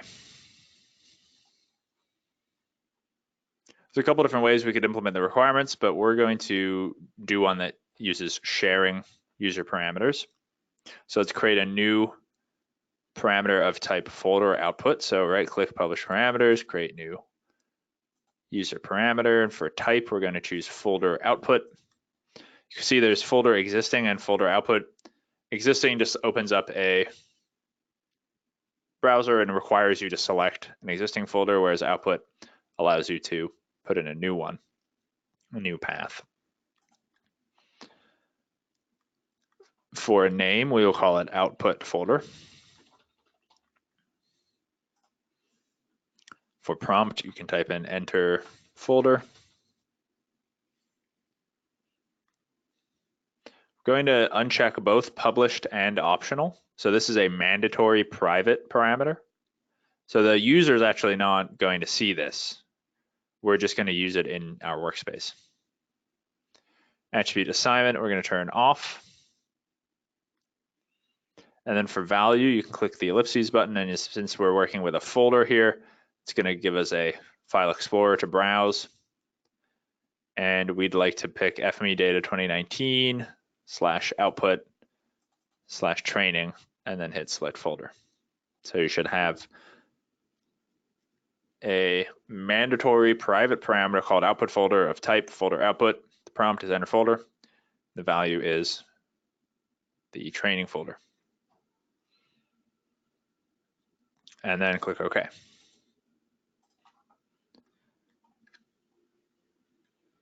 So now what we'll do is use both of those parameters we've created. Find the destination MapInfo folder in the navigator window. So that'll be where it says training, my tab.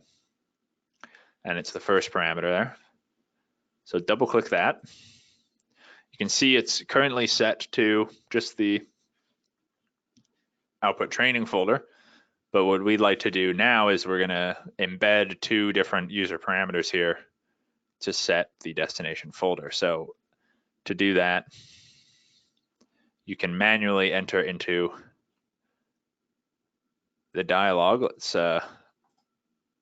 click where it says destination MapInfo folder, and you can type in $ output folder / username. Or backslash, I should say, sorry. So output $ output folder / username.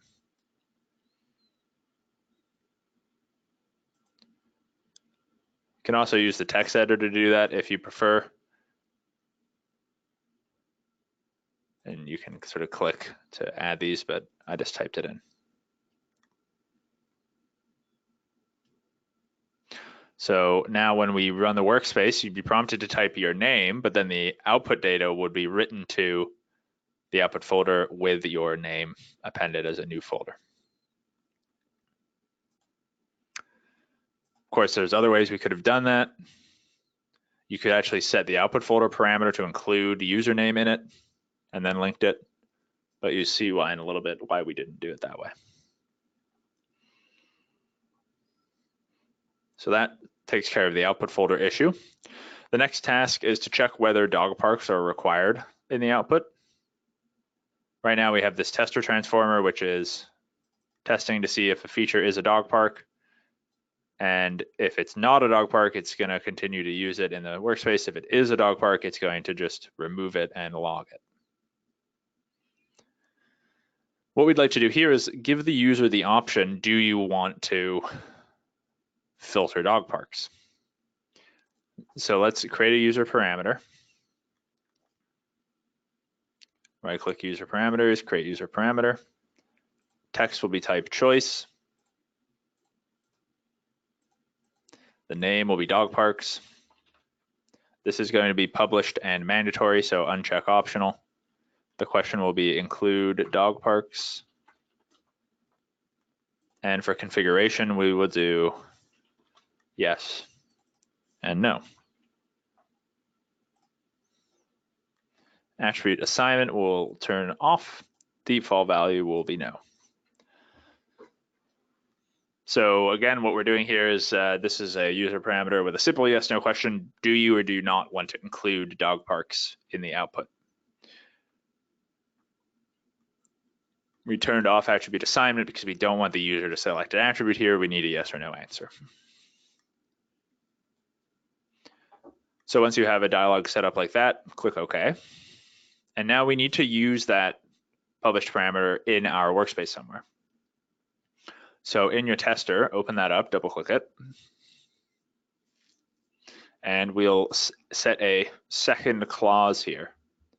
So first we'll test to see if the feature is a dog park or not. And then let's click where it says logic in the row underneath the first row, second row there, and click or. And then for the left value, hit the drop down, user parameter dog parks. And then we'll keep equals, and for the right value, we'll type in yes. So what you can see is happening here is it's testing to see if the feature is a dog park, and then if it is not, it'll keep it in the translation. And then it will check to see if we are or are not filtering out dog parks. And then keep all the features in if we just chose not to feature the dog parks. Not to filter the dog parks, I should say. And so this is kind of getting at that question we had earlier about how do you kind of control the options in your workspace using user parameters. So this would be one, you could use testers like this to control if you're, give the user control over what's actually happening in the workspace. So once you have that set up, go ahead and click OK.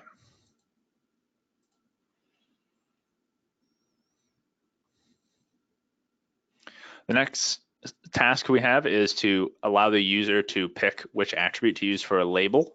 So you can see in the far right hand side of the workspace here, we have a label point replacer, and we're writing out a feature type called park labels to MapInfo tab. So we're adding a layer that will label all the parks.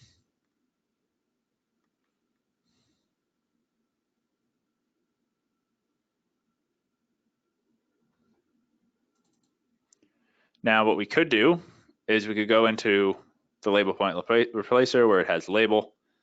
We could click the drop down, user parameter, create user parameter. That would create a label user parameter and prompt the user to enter in the label. And that would be okay. They could still select an attribute, so they could properly select, park name as the attribute, and that would work fine. But they could also type in, whatever, park, or my favorite park, and then all of the labels would be that static value. And we don't want them to be able to do that. We only want them to be able to pick an attribute. And so we're not going to directly link a user parameter. It has too much freedom. Instead, we will create one and then link it. So under user parameters, right click, create user parameter. Type is going to be attribute name. So we're going to restrict their options to attributes only. We're going to call the name label attribute. It'll be published and optional. The prompt will be select the label attribute.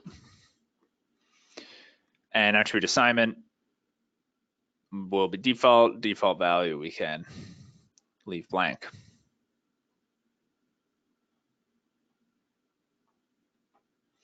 Click OK there. And then go back to your label point replacer. And for label, now remember, some of you might be thinking, or if we weren't paying attention, hadn't done this section earlier, you might do something like this. There we go, great. But that won't work. Well, it will work, but it will give you a result you probably don't want, which is that it will just label all of the features with the name of the attribute that the user chooses. But we don't want the name, we want the value. And so you can double click, or you can do the drop down, open text editor. And what we want to type in here is at value, and then open parentheses, and then at the end add a close parentheses. And so what this is going to do is it's going to get the name of the attribute from the user parameter, but then it's going to just get the value of that for this feature. So that actual, probably they'll pick a park name and then it will get the actual name of the park for us.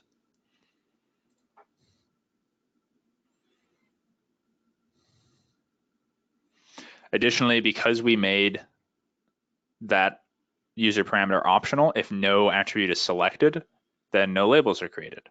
There will be some point features created because we're still writing out the results of the label point replacer. So you could use a tester or something if you wanted to get rid of them entirely, but that's just another example of how optional parameters can be used to control whether or not to do something in a workspace. Final task is to create a CSV format translation log. And so you will see users do this sometimes. You know, we already have a translation log that's pretty robust. It will say everything that the translation is doing, and you can refer to that. You can save your log files, or if you're using FME Server, you'll have a record of them on there. But some people like to set up their own custom translation log as well to capture specific details about the translation that they might want, or to continually update a shared file every time someone runs a workspace, which is the kind of setup that we'll be using here. And so this is a way of kind of keeping a record of what's happening with FME without having to have FME Server installed. So we'll do a version of this here in step 9. We want to write out a CSV file that's basically just going to contain some data about who ran the workspace and when. So the first thing we need to do is add a CSV writer. So you can go to Writers, Add Writer. And then for format, type in CSV. And we'll select CSV, comma separated value. For the writer dataset, click the ellipses button. And we'd like to write to FME data 2019 /output /training. And then we do need to set up a couple writer parameters. So click writer parameters. For override existing file, we're going to say no. And so this is going to allow us to just append rows instead of overriding the whole file. And then write field names row, we're going to keep if writing first row. And this is a nice set of parameters to keep in mind. Maybe the type you might want to save as a preset, which is a new feature for FME 2019. You can load it again later. This is basically a way of setting up a CSV file. So every time you write to it, you're just updating and adding rows. And so in this case, that allows us to use this CSV as a log file where every time the workspace is run, we're going to add a row with the details of that run, because it's not going to override it and it's only going to write the field names row if it's writing the first row. So that looks good. Click OK there. And then for the CSV file definition, we're going to choose manual, and that will let us manually define our schema. So that's what your add writer dialog should look like. Once you have that set up, go ahead and click OK. So because we chose manual, we get a chance to define our schema. For the CSV file name, we're going to call it translation log. And then in the user attributes tab, we're going to add an attribute called user, which will be a string, and an attribute called date. And this is what our schema is going to look like. So once you have that filled in, click OK. And then translation log, we can I'll put it down here a little closer to my other writer feature types. And this one, we don't actually really need to connect it up to anything because it's just going to be taking all of its attribute values from user attributes. So all we need to add to it is a creator transformer just to kick it off. And so when you have translation log selected, click or type in creator to add one to it. It's kind of an interesting use case. Normally when you have stuff selected, it'll add it afterwards, but if you have a writer feature type, it'll just connect it to something. So we've got a creator set up there now. That will just basically create a single feature.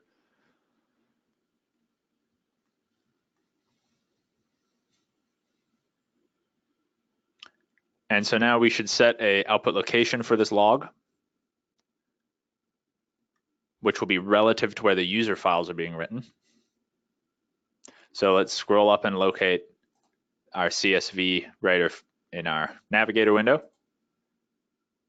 and find the destination CSV parameter. Right-click that and choose Link to User Parameter. And here we will reuse, so we'll share a parameter by using output folder. That's the one we created earlier. And then click OK. So now this is going to ensure that this translation log is written to the output folder, which will be FME data training output, but it won't be written to the user specific folder. So it's going to stay at that level of the output folder, and then any user that runs it, it will be in the same place.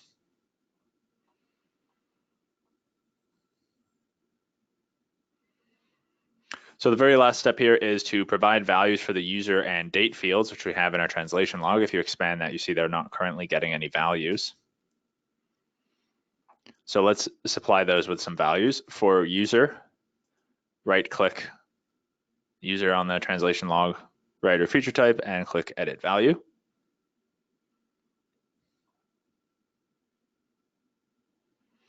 And you can type a $sign and select username from the list there.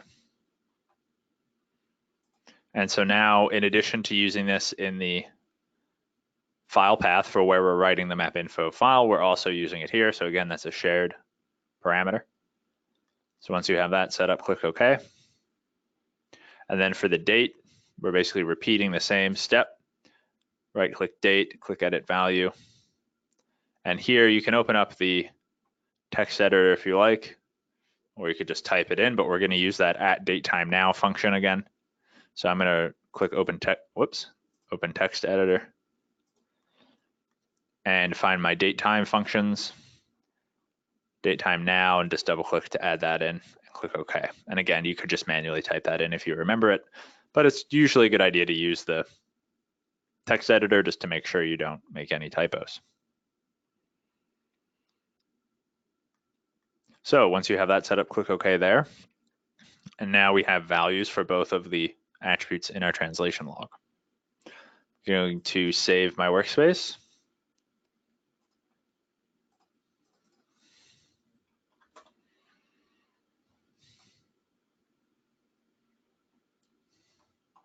And let's run it.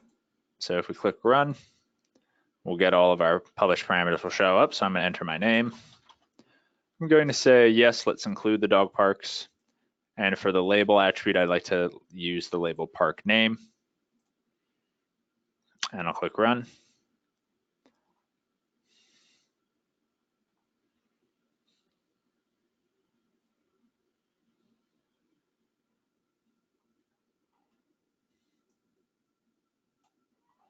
And so now what I will do is I will inspect one of these. Let's say I think I'll probably do it actually in Data Inspector. It'll be a little easier to view. I'm going to inspect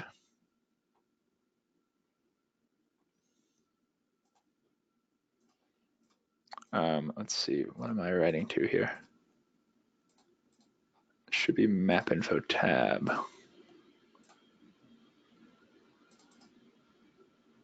Yeah, so I'll find my MapInfo tab file, parks maintenance data, and I'll inspect that. And then I'm just going to add the labels on top in Data Inspector.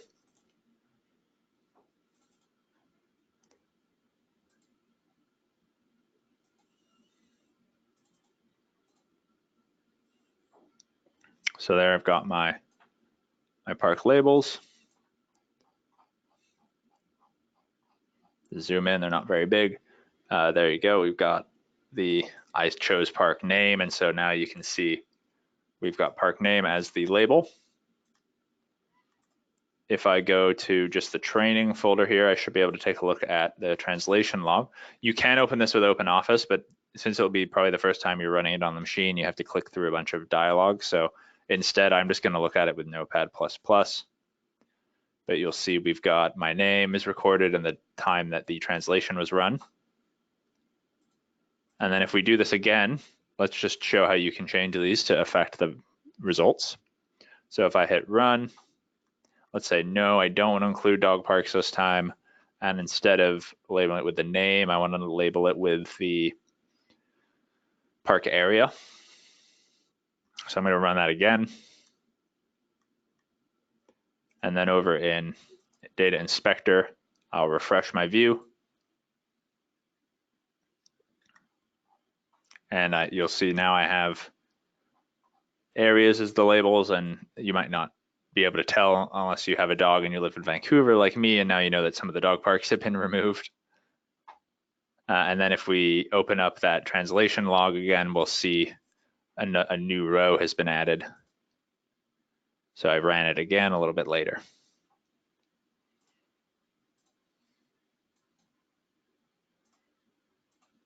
So that's an example of some of the ways you can modify a workspace to create user parameters, give the user control over how the workspace runs.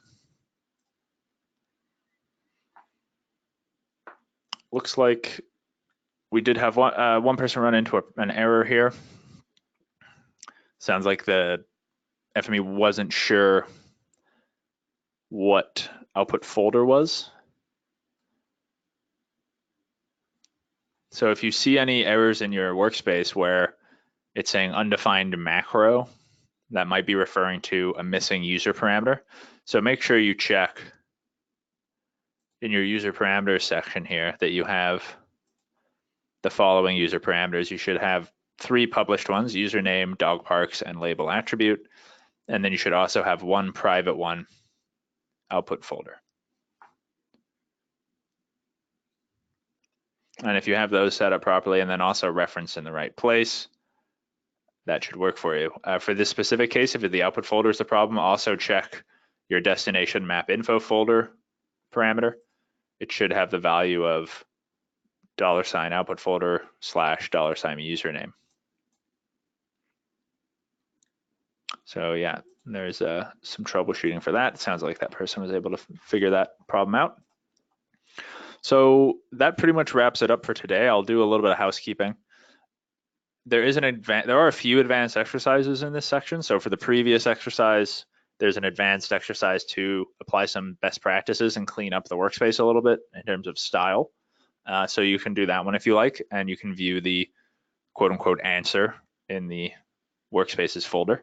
There's also an advanced exercise for this translation, which is adding a transformer to round the park area and average park area attributes, and then creating a user parameter to control how much to round.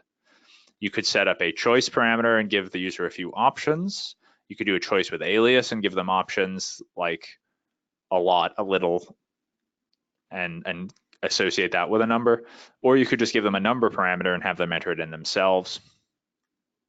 You could also expand on the information that's written to the log file. So maybe you want to add the FME build number as another attribute for the translation log. So that could be another thing you could try for the advanced exercise. And like other advanced exercises, the results are shown in a workspace if you want to check that out to see how you would do that.